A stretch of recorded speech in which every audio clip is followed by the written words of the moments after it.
Θέλω να ενημερώσω το Δημοτικό Συμβούλιο σχετικά με τη μελέτη για το κλειστό γυμναστήριο Ιωνικός.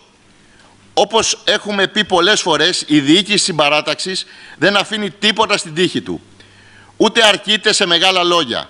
Όπως ανακοίνωσε ο αναπληρωτής Υπουργός Αθλητισμού κ. Γιάννης Βρούτσης, εγκρίθηκε η χρηματοδότηση για τη μελέτη του γηπέδου του Ιωνικού μετά από πολλή προσπάθεια προϋπολογισμού ύψους 335.029 ευρώ.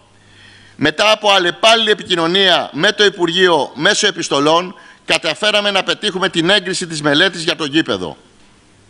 Ξέρω ότι δεν λύνεται το πρόβλημα, αλλά είναι μία αρχή. Μία αρχή που θα θέσει τις σωστές βάσεις για την επίλυση του προβλήματος του Ιωνικού μια για πάντα. Δεν θα μείνουμε όμως εδώ.